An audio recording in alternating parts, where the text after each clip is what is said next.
Okay, chapter 5.5, solve a system of equations by graphing, and we're going to be doing absolute value equations. And the main question today is, can I graph absolute value equations by graphing? Can I do this?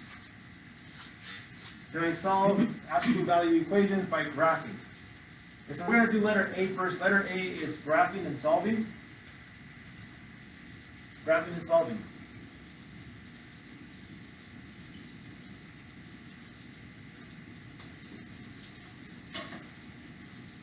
So we're going to do an example here. Example number 1. We have 1/2 x minus 3 equals 2x. Okay, so we're going to do here is number 1 is set each equation equal to y.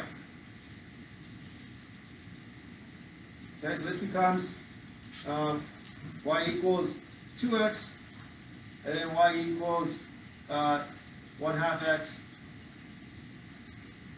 minus 3. As always, I like to go ahead and make sure that we label our equations. So this is going to be equation 1 and the equation 2. So you know what I'm talking about. Okay? Show of hands if this makes sense. Take the original equation, I take each part, and I set it equal to y. Now we're going to use Desmos. We're going to graph this. So go ahead and get Desmos either on your phone or your Chromebook, and we're going to graph this together. And we're going to find the solution.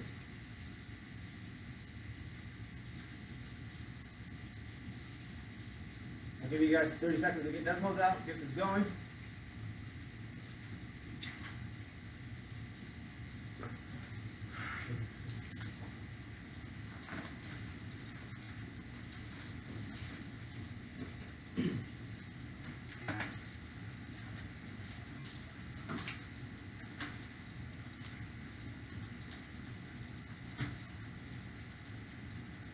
Okay. When you're done, let me know if you're done graphing. Show of hands if you're done graphing. You still on it? Ms. Kevin, did you get -2 and -4? Okay.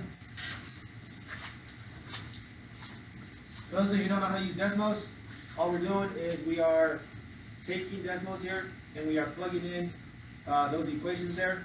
So you can see there, y equals 2x is red, y equals 1/2 x minus 3 is blue. When you graph that, what it shows you here is it shows you that these two lines, they cross at -2 and 4. Now, what this means in terms of, hey, I'm asking, hey, what's the solution? The solution is two things. What x value and what y values are solutions to the equation. Meaning if you plug those values in, it will make the equality statement true. In this case, if you plug in -2 and -4 into either equation, it'll make it true. You can prove this using algebra, which I'm about to do right now. You don't have to, but just go ahead and watch. For example, equation 1, I plug in -4 equals 2, and what's my x value? -2. So -4 equals -4. So again, we're looking for true statements, solutions. Okay? Down here, same thing. We're going to plug in -4.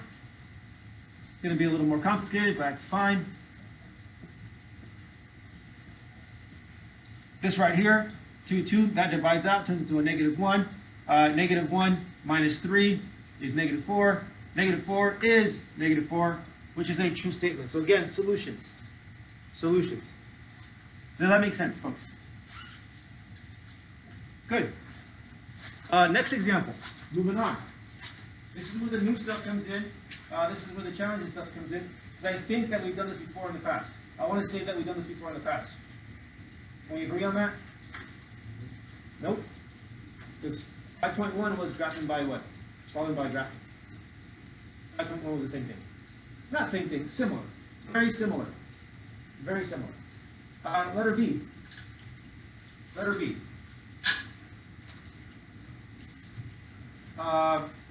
solving absolute value functions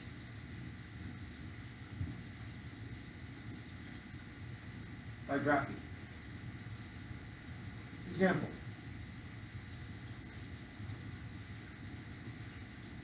Absolute value x plus 1 equals absolute value of 2x minus 4.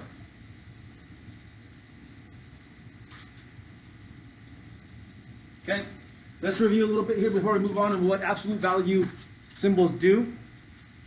Absolute value symbols tell us that whatever is on the inside, right, gets converted to a positive value. Those are what those symbols do. Absolute values take whatever's on the inside and turns it into a positive value. Okay? Now, this is a little tricky because this requires steps. What you do here is step 1.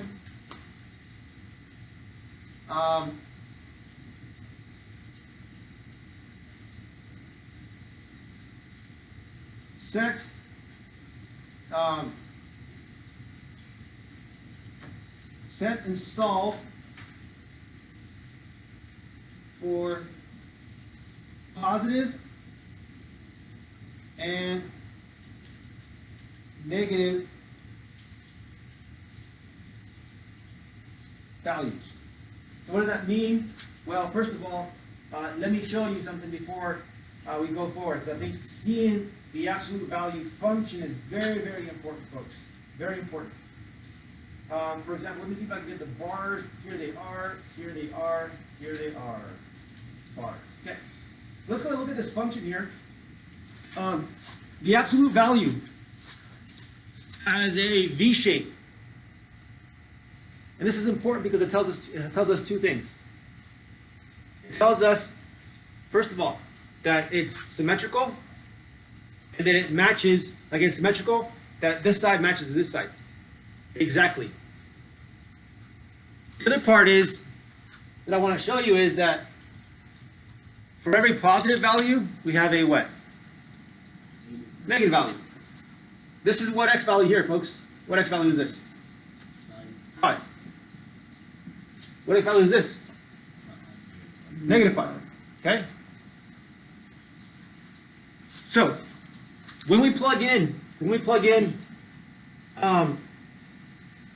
x value here, we can have two solutions. That what are valid answers that you can put in there? What are valid inputs? What can we put in here that will give us 5? Nope, it's not 1. Only 2 things. 5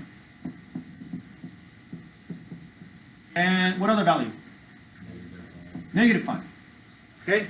That's the idea behind absolute values. Is that we have two what? We have 2 inputs, right? 2 inputs. A positive one and a what? A negative one. Now, why is this? Why talking about this? Because we're going to go and talk about two possible outcomes,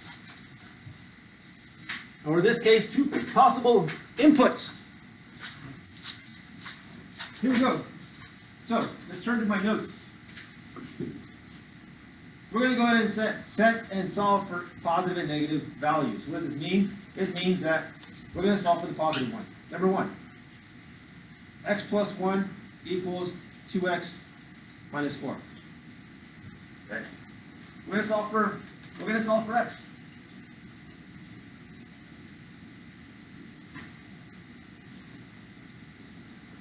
Actually, we're going to go ahead and graph this. What we're going to do is we're going to go ahead and graph, and then we're going to do y equals x plus 1, and then y equals 2x minus 4. Okay? This is the, put it over here, the positive. Okay? The positive one. Now we're going to do a negative one. It's going to be number 2. Number 2. Number 2 is going to be, you know what, let's go ahead and graph these first before we get any further. Let's go ahead and graph these. Let's go ahead and graph x plus 1 and 2x minus 1, 2x minus 4 using Desmos. So let's go ahead and do that right now. You still have Desmos on your phone, I hope. You still have Desmos on your Chromebook, I hope. And we're going to go ahead and graph these guys, these two values. So y equals x plus 1. And then y equals 2x minus 4. Okay, if you graph that, you find that they cross there. Let me see, they cross where? 5, 6. 5, 6. Okay? So, we have one set of solutions. One set of solutions, which is going to be the answer that you're going to put here. So the answer is going to be 5 and 6 is the solution. Okay? It's the solution. What does that mean? It means that you can plug in 5 in here, 5 in there, and it will give you a true statement. Okay? That's what it means. Let's go ahead and go and do the other. And I mean the other, I mean the negative. This is where the big leap takes place. This is the big leap. You guys ready for it? This is where the brain hurts. Where you set y equals x plus 1.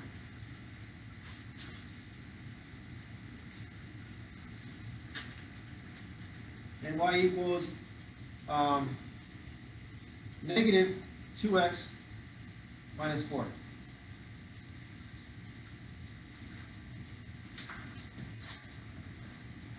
So we got to do both positive and negative, which means that y equals x plus 1, same thing. But what changes over here? I went from a positive 2x minus 4, and I took this whole entire thing, and I'm going to multiply by a negative 1. So what happens here is that this negative distributes to the inside. We get y equals negative 2x plus 4. Okay? Now we go to graph this again. Now it looks similar, right? But it's different. Okay, there's most. Let's go ahead and graph that one again. We have not changed the first equation, but we did change the second one. It's going to be negative 2x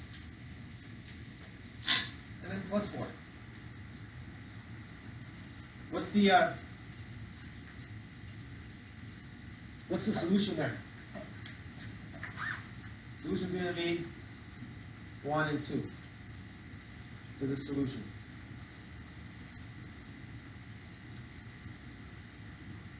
Okay, that's the solution.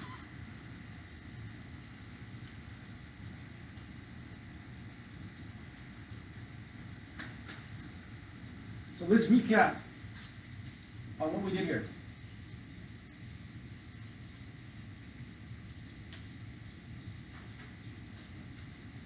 The only thing that's new today is not A, is not letter A, because we did it before. We graph this, set this equal to each other, and we graph.